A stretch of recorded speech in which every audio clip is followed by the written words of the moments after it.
Pinóquio! Era uma vez, em uma pequena aldeia na Itália, um velho carpinteiro chamado Geppetto. Ele vivia sozinho em sua humilde oficina e sempre sonhou em ter um filho. Certo dia, Geppetto encontrou um pedaço especial de madeira. Ele olhou para aquela madeira e, como fazia com todos os seus trabalhos, começou a esculpi-la com muito cuidado e carinho, até criar um boneco de madeira com traços humanos. Enquanto talhava o boneco, ele disse para si mesmo: "Vou chamá-lo de Pinóquio!" Era uma peça de arte para Geppetto, mas também representava algo muito maior: a esperança de ter companhia, de cuidar de alguém. Geppetto, sentindo uma profunda solidão, olhou para o boneco. Já com desejo terminado naquela noite, fez um desejo às estrelas. Ele desejou com todo o coração que Pinóquio pudesse se tornar um menino de verdade, alguém com quem ele pudesse compartilhar a sua vida. Naquela noite, algo mágico aconteceu. Uma bela fada azul, cheia de bondade e magia, ouviu o desejo sincero de Geppetto e, com um toque suave da sua varinha, deu vida ao boneco de madeira. Pinóquio, agora consciente, mexeu os olhos, depois os braços, até que saltou da mesa de Geppetto, correndo e rindo. A fada azul, com um brilho nos olhos, olhou para Pinóquio e disse: "Pinóquio, você agora está vivo, mas ainda é feito de madeira. E para se tornar um menino de verdade, você terá que provar que é corajoso, sincero e muito bondoso. Será uma jornada difícil. Mas, se você seguir o seu coração e escutar a sua consciência, você conseguirá." Como ajuda, a fada nomeou o grilo falante como a consciência de Pinóquio.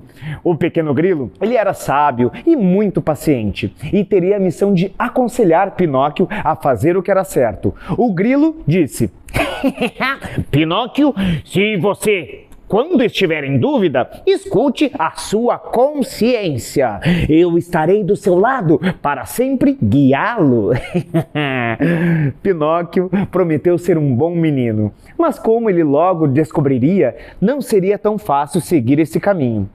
O primeiro dia de escola, na manhã seguinte, Geppetto estava radiante de felicidade. Ao ver que seu desejo havia se tornado realidade, ele preparou Pinóquio para a escola, vestindo-o com o que tinha de melhor. E mesmo sendo um homem humilde, Geppetto decidiu vender o seu casaco para comprar um livro escolar para o filho. Ao entregá-lo a Pinóquio, ele disse cheio de amor: "Vá à escola, meu filho, aprenda bastante e seja um bom menino. Assim, um dia você será um menino de verdade." Pinóquio partiu para a escola, animado, mas também curioso com o mundo ao seu redor. Enquanto caminhava pelas ruas, ele viu muitas coisas interessantes, mas foi ao passar por uma praça que algo chamou a sua atenção. Um grande cartaz anunciava: "O Teatro de Fantoches." "Olha, que interessante!" pensou Pinóquio. "Talvez eu possa ir dar uma olhada rápida antes de ir para a escola." Sem perceber, ele começou a se desviar do caminho e foi então que encontrou dois personagens que mudariam seu destino naquele momento: uma raposa astuta e um gato traiçoeiro. Eles mudariam o destino de Pinóquio naquele momento. E eles logo perceberam que Pinóquio era inocente e manipulável. "Olá, meu jovem", disse a raposa com uma voz suave. "O que faz por aqui com tanto potencial nas mãos? Por que perder tempo na escola quando você poderia ganhar dinheiro e se divertir no Teatro de Fantoches?" Pinóquio, intrigado com a ideia, perguntou: "Ganhar dinheiro? Como?" A raposa e o gato começaram a convencê-lo de que ele poderia se tornar famoso e rico se entrasse no teatro e usasse as suas habilidades. Sem pensar nas consequências e ignorando os conselhos do grilo falante, Pinóquio o seguiu, acreditando que estava fazendo a escolha certa. No Teatro de Fantoches, Pinóquio foi uma sensação. O dono do teatro, o cruel Mangiafoco, e ficou impressionado com o fato de Pinóquio ser um boneco, mas que ele se movimentava sem cordas. Mas Majão Foco era ganancioso e, em vez de libertá-lo, prendeu Pinóquio em uma jaula, planejando usá-lo para ganhar dinheiro. Você nunca sairá daqui!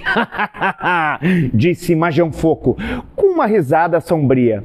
Pinóquio ficou desesperado. Ele percebeu que havia cometido um grande erro ao desobedecer Gepeto e ignorar a sua consciência. O grilo falante voltou e então tentou confortá-lo. Foi então que, em um ato de bondade, a Fada Azul apareceu para salvá-lo. Ela abriu a jaula e o libertou. Mas antes de deixá-lo ir, ela lhe fez uma pergunta muito importante. Pinóquio, por que você não foi para a escola? Pinóquio, envergonhado, ele começou a mentir. Ele inventou uma história sobre como tinha sido sequestrado, sobre como ele não teve escolha, mas à medida que mentia, algo estranho aconteceu.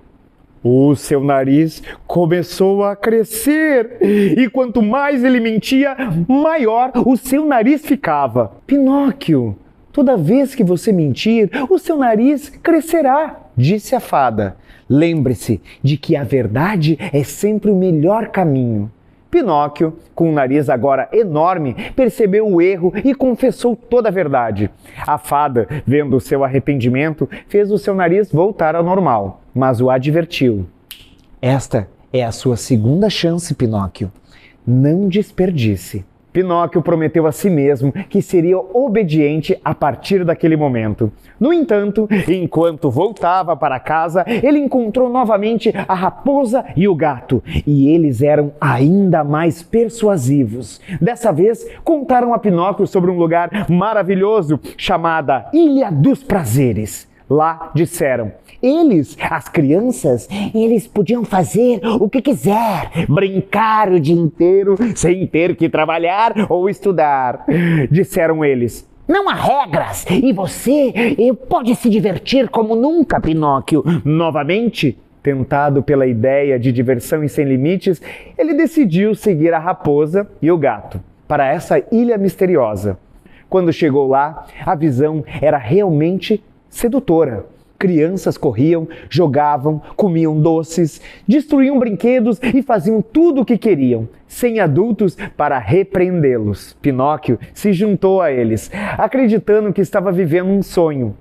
Mas, com o passar dos dias, algo muito estranho começou a acontecer. As crianças, incluindo Pinóquio, começaram a se transformar em burros. Seus corpos começaram a mudar, suas orelhas cresceram e logo começaram a andar de quatro. Desesperado, Pinóquio percebeu que havia sido enganado novamente. Ele estava sendo transformado em um burro para ser vendido e forçado a trabalhar. No último momento, antes de se transformar completamente, ele conseguiu escapar da Ilha dos Prazeres e voltou para o continente, mas com o coração cheio de arrependimento. Ao retornar para casa, Pinóquio descobriu que seu pai, Gepeto, havia saído em sua busca. Ele estava tão preocupado com o desaparecimento de Pinóquio que construiu um barco. E esse barco partiu em alto mar para encontrá-lo. Mas Gepeto acabou sendo engolido por uma baleia gigante. Pinóquio, determinado a corrigir os seus erros e salvar seu pai, mergulhou no mar em busca da baleia. E ele foi engolido pela mesma criatura. E dentro da sua barriga, ele encontrou Gepeto, fraco e desolado, mas ainda cheio de amor por seu filho. Eles se abraçaram, emocionados pelo reencontro. Mas Pinóquio sabia que precisava tirá-lo de lá. Usando a sua inteligência e coragem, Pinóquio teve uma ideia brilhante. Eles acenderiam uma fogueira. Dentro da baleia. O calor e a fumaça fizeram a baleia então espirrar, jogando-os para fora. E assim ambos conseguiram nadar até a praia. De volta à terra firme, Pinóquio cuidou do seu pai, sacrificando-se e colocando as necessidades de Gepeto acima das suas. Foi nesse momento que Pinóquio finalmente provou ser corajoso, bondoso e honesto. Vendo o sacrifício e a bondade de Pinóquio, a Fada Azul apareceu mais uma vez. Com um sorriso muito amoroso, ela disse: Pinóquio, você provou ser digno do seu maior desejo. Agora você será recompensado. Com um toque da sua varinha mágica, a Fada Azul transformou Pinóquio em um menino de verdade. Ele agora era feito de carne e osso, e não mais de madeira. Gepeto acordou, e ao ver que seu querido Pinóquio havia se tornado um verdadeiro menino, chorou de alegria.